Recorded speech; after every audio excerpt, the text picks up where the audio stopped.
When you go online, find that new smartphone or like a desk for your home office or even just a bag of specialty coffee, and you click buy now, you expect it on your porch in 2 days. Right. It feels completely seamless. Yeah, almost like magic. But the reality is getting that product to your door requires sourcing, microscopic flakes of metal from volatile regions. Oh, absolutely. And navigating strict chemical bans in Europe and auditing factory floors across dozens of countries. So every single time you make a purchase, you are unknowingly participating in this massive, high-stakes game of global compliance. It really is like an incredibly complex, high-wire act. And the infrastructure that makes it all happen is just entirely invisible to the average consumer. Which is exactly why we are pulling back the curtain today. Welcome to the deep dive. Glad to be here. For this deep dive, we have a massive stack of industry-grade supply chain management texts, specifically the APICS CSCP learning system. And our mission today is to decode what has basically become the holy grail of modern commerce. Right, sustainability. Exactly. We are looking far beyond just the logistics of, moving a box from point A to point B. We want to understand the actual mechanics of how global companies ensure they aren't destroying the planet or exploiting people. While still, fundamentally operating as a profitable business. Which is arguably the defining operational challenge of our time. Yeah. I mean, traditionally, a supply chain was viewed through a very narrow lens. It was just a mechanism to minimize cost and maximize speed. Right, just make it cheap and fast. Exactly. But this APICS source material reveals a complete paradigm shift. The modern supply chain is no longer just about the dollar. It's this intricate web of risk management, regulatory survival, and ethical trade-offs. Okay, let's unpack this. Because if we really want to understand how a massive multinational company proves its supply chain is sustainable, we first have to look at how they are redefining the word success at the corporate level. Right. And the text introduces the foundational framework for this, which is called the triple bottom line, or TBL. Which I like to think of as like a three-legged stool analogy. If a business only focuses on the economic leg, the stool just tips over. That's a perfect way to visualize it. And what's fascinating here is where that concept comes from. The term was originally coined back in 1987 by the Brundtland Commission in Europe. Oh, wow. Okay, so it's been around for a minute. Yeah, but it gained serious traction when author John Elkington published a book called Cannibals with Forks. Great title, by the way. Right. And his core argument is that for an organization to be viable over the long term, measuring just financial profit is wildly insufficient. A company has to measure its success across three distinct bottom lines. The economic, environmental, and social. Exactly. So it sounds less like a simple checklist and more like managing a massive power grid. I mean, if you max out the economic sector by completely draining a local community's resources, you eventually blow the transformer for the whole network. That is a highly accurate way to look at it. It's a dynamic system. Elkington talks about the goal being the sustainability sweet spot. Right. And this isn't about corporate charity, right?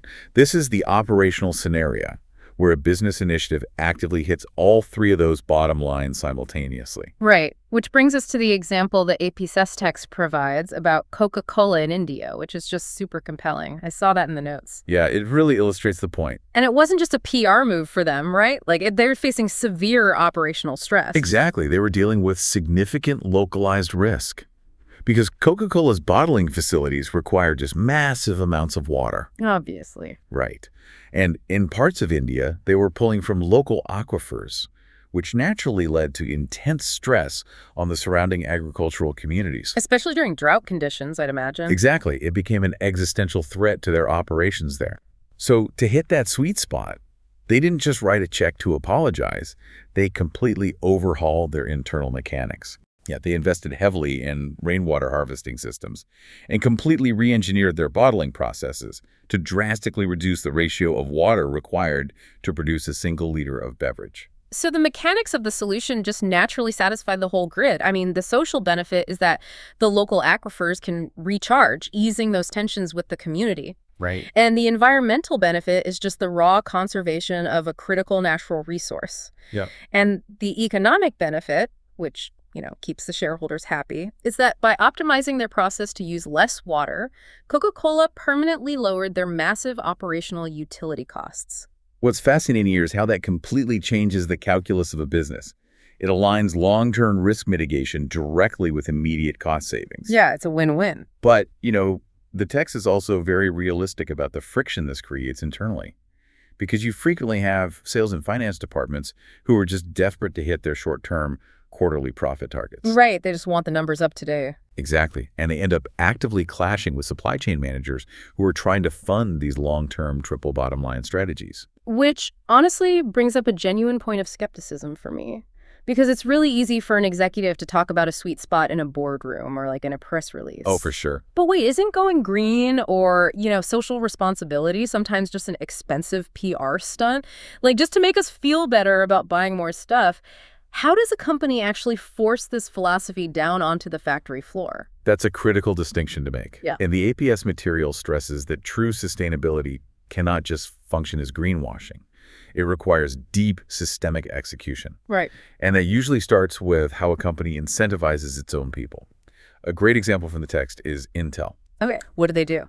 Well, they realize that if you want employees to actually care about environmental targets, you can't just send out a corporate memo. You have to internalize the cost and the reward. Oh, interesting. So Intel actually tied a portion of their employees' monetary bonuses directly to environmental progress. Wait, really? That completely changes the game. I mean, if my actual paycheck relies on the company reducing its carbon footprint, I am suddenly highly motivated to find efficiencies in my daily workflow. Precisely. You make it their problem and they solve it. And when those employees demanded better corporate practices, Intel matched that energy. They installed large-scale solar infrastructure and purchased carbon offsets to accommodate employee demands. That's incredible. Yeah.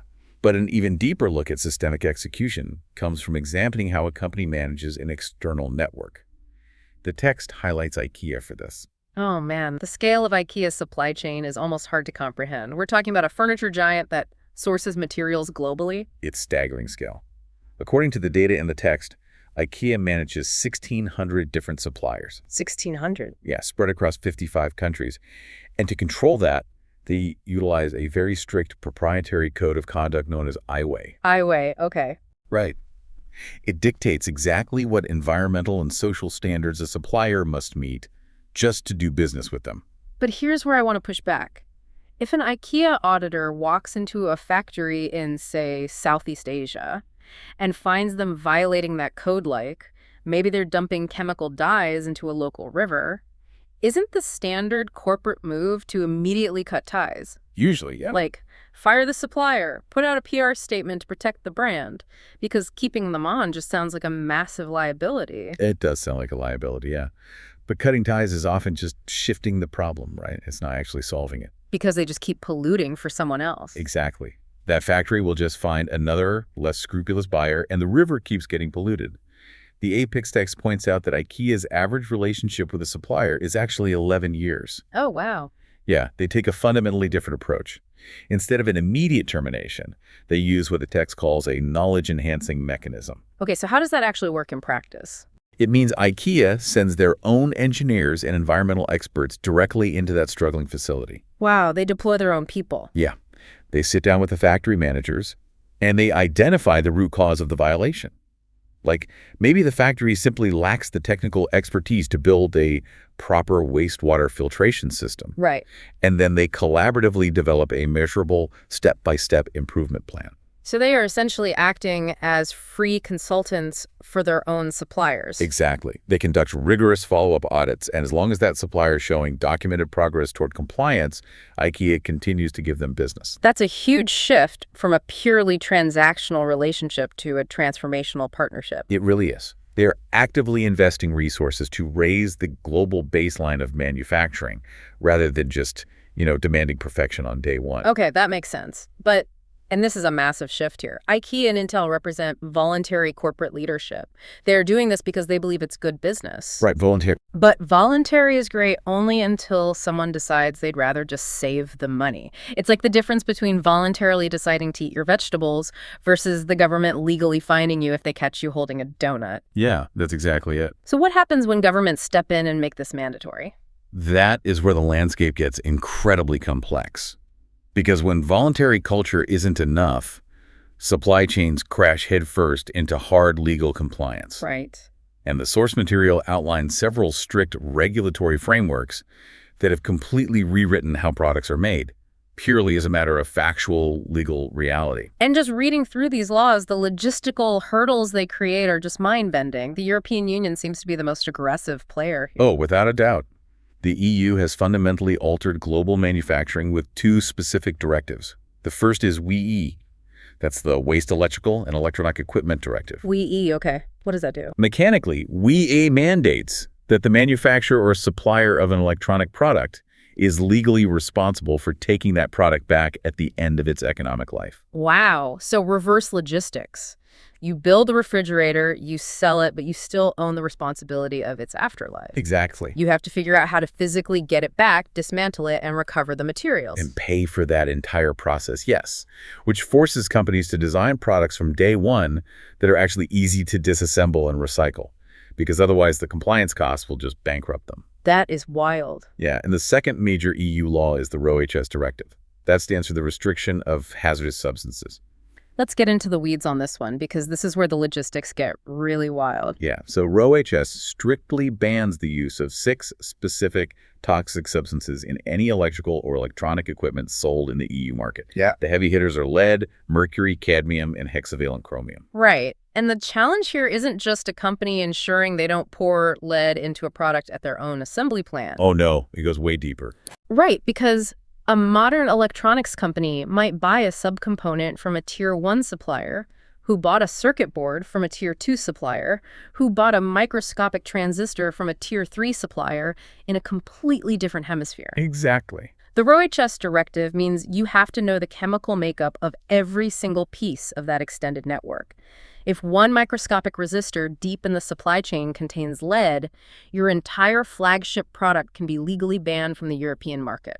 Which requires just an unprecedented level of supply chain visibility. You basically have to maintain an exhaustive chemical level bill of materials. I can't even imagine the paperwork. It's massive. Yeah. And if you think the tracking requirement is intense, it gets even more complicated when we look at the United States and the Dodd-Frank Act. Oh, right. Specifically Section 1502, which deals with conflict minerals. Right. And for you listening, we are talking about 4 very specific minerals here: tantalum, tin, gold, and tungsten. These are essential for modern technology. I mean, tantalum, for example, is a primary component in the capacitors of almost every smartphone and laptop battery on Earth. Exactly. And the Dodd-Frank Act requires public companies to determine and disclose whether any of those 4 minerals in their supply chain originated in the Democratic Republic of Congo or its adjoining countries. Got it. And the geopolitical intent there is to cut off the funding that these mining operations provide to armed conflict and human rights abuses in the region. Correct. But from a pure logistics standpoint, how is it physically possible to trace a microscopic flake of tungsten in a finished laptop back to a specific mine in Central Africa? Yeah, how do you even do that? It sounds impossible. It is incredibly difficult. It relies on establishing what is called a chain of custody, because you can't really track the metal itself once it's refined and melted down. Right, it just looks like metal. Exactly. So supply chain managers have to map their networks backward until they find the critical pinch point, which are the smelters and refiners. The choke points. Right. There are thousands of mines and millions of final products, but relatively few smelters in the world that process these raw ores into usable metals. Ah, okay. The companies are legally required to conduct what the law calls a reasonable country of origin inquiry, which basically means auditing those specific smelters to verify where they bought their raw ore. Wow. And then the company must file a public disclosure with the Securities and Exchange Commission on Form SD. Okay, here's where it gets really interesting. Because laws like Dodd-Frank or the EU's WEEE and RoHS directives, they're incredibly powerful. Very powerful. But they're geographically limited. They stop at borders. If a company based in Asia is manufacturing a product in South America for consumers in Africa, Dodd-Frank and EU laws might not apply at all. Right, there's a gap. Exactly. So if a company wants to prove they have a truly sustainable global footprint, how do we bridge that geopolitical gap?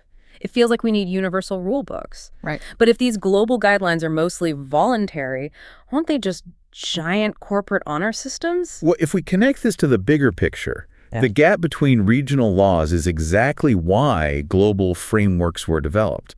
In the modern information age, transparency kind of functions as its own enforcement mechanism. Okay. And the APICS text points to massive international guidelines that try to standardize corporate behavior. First, you have the UN Global Compact, or UNGC. Which is completely voluntary. It is voluntary, but it carries immense weight. It is the largest corporate sustainability initiative in the world. We're talking nearly 18,000 participating organizations. Wow, 18,000. Yeah, it establishes 10 core principles categorized into human rights, labor standards, environmental responsibility, and anti-corruption. It basically provides a moral and operational compass for multinational companies. Got it. And similarly, the text mentions the OECD guidelines, the Organization for Economic Cooperation and Development. Yes. So the OECD guidelines are recommendations jointly addressed by 38 member governments directly to multinational enterprises. Okay, so it's governments talking to corporations. Exactly. They provide a unified standard for responsible business conduct, aligning corporate operations with government policies across borders.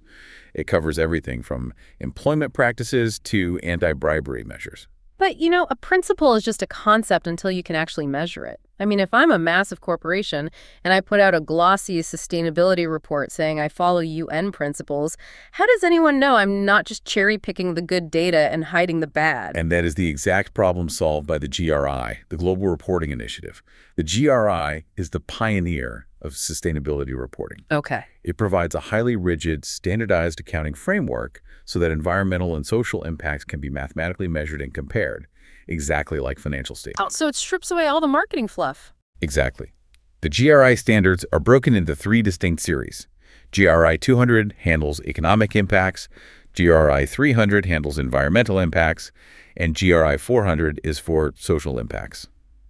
The APICS text uses Nokia as a prime example of this in action. Let's break down how Nokia uses it then. So Nokia utilizes the GRI framework to publicly and systematically disclose their global metrics. We aren't talking about vague promises here. Okay. They report their exact energy consumption, their total CO2 emissions, their water usage, and the precise amount of ozone-depleting substances they produce. And because the GRI mandates a standardized format, an investor, like a consumer, can take Nokia's report and compare it apples to apples with a competitor's report. Exactly. And the really crucial mechanism here, which the text highlights, is the concept of materiality. Materiality, right? Yeah. The GRI forces a company to conduct a materiality assessment, which means they have to identify and report on the impacts that are actually significant to their specific industry. Right. So if you are a mining company, you can't just release a GRI report praising your corporate recycling program in the break room while conveniently leaving out the data on your wastewater runoff. Exactly. The GRI demands completeness and balance. You have to report the negative impacts alongside the positive. So what does this all mean? We have the triple bottom line philosophy, we have the regional laws, and we have the GRI to standardize the reporting. But at the end of the day, the company is still the one filling out its own GRI forms. Right. How do I, as a consumer, or maybe a massive retail buyer looking for a reliable supplier, know a company isn't just grading its own homework? This raises an important question, and it brings us to the ultimate layer of supply chain trust, which is third-party accreditation and certification. Okay. Because, yeah, anyone can publish a report. But to definitively prove to the global market that your operations meet the absolute highest standards, you have to open your doors to independent accredited auditors. Right. And the undisputed gold standards for this are established by the ISO. The International Organization for Standardization, which is a non-governmental network made up of national standards bodies from, 165 countries? Yes. They don't just guess at what a standard should be. They develop them based on massive global market consensus. And the APICS text details 2 generic, highly influential ISO standard families that apply across almost any industry. Okay, what's the first one? First is ISO 9000, specifically ISO 9001. And ISO 9000 is fundamentally about quality management, right? Yeah. But how does quality tie into sustainability? It's actually highly integrated. Yeah. ISO 9001 ensures an organization has a documented, rigorously consistent system for manufacturing products that meet customer requirements. Right, no surprises. Exactly. And from a sustainability perspective, high quality means predictable processes. Predictable processes mean vastly reduced scrap material, fewer manufacturing defects, and ultimately fewer broken products ending up in landfills. So efficiency is essentially the first step of environmentalism. Beautifully put, yes. Yeah. But the real environmental heavyweight is the ISO 14000 family, specifically ISO 14001. Right, I saw that. This standard was born directly out of the 1992 Rio Earth Summit. ISO 14001 provides a strict framework for an environmental management system, or EMS. Right. It forces a company into a continuous planned-out check-act cycle. They must map out every environmental impact of their activities, legally commit to continuous improvement, establish hard environmental targets, and then constantly measure their progress against those targets. And what I find brilliant about this mechanism is that ISO certification isn't just a trophy you win once and put on a shelf. No, not at all. To maintain that certification, you have to be re-audited and renew it every 3 years. If your standards slip, you lose the accreditation, which could instantly disqualify you from bidding on massive global contracts. Exactly. It forces continuous vigilance. And beyond the environmental and quality standards, the text also dives into certifications that audit human dignity. The prime example is SA 8000. The social accountability standard. Yes. SA 8000 provides an auditable framework for human rights in the workplace, and it is incredibly strict. An auditor enforcing SA 8000 is looking for very specific black and white violations. Right. It absolutely forbids child labor and forced labor.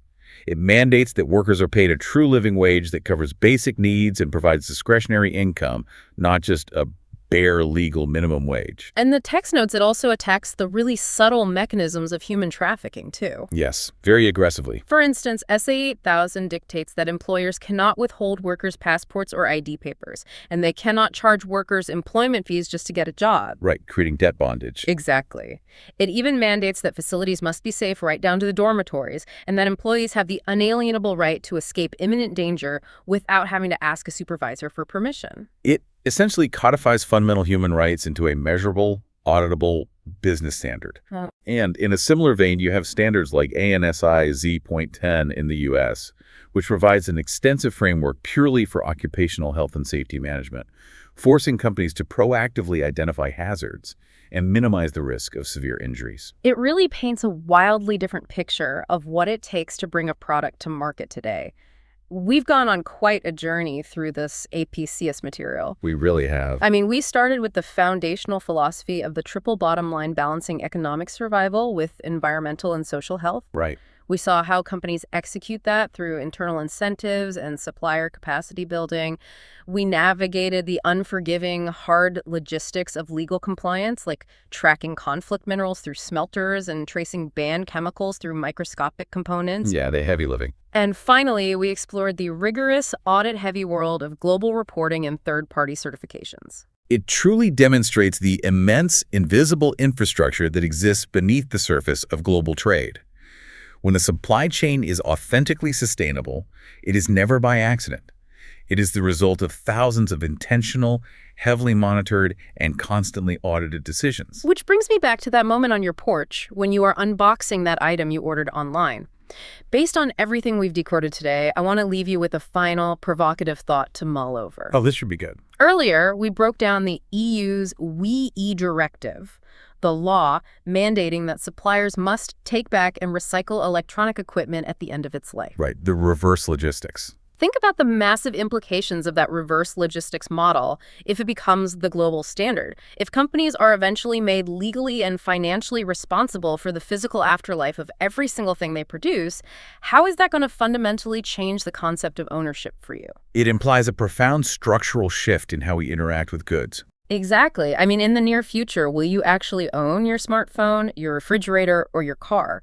Or will the overwhelming demands of global sustainability mean that we are simply renting the physical world from a giant, highly regulated circular supply chain? It's a huge question. Suddenly, that Buy Now button looks a whole lot different. Keep diving deep into these questions. Thanks for joining us, and we'll catch you on the next deep dive.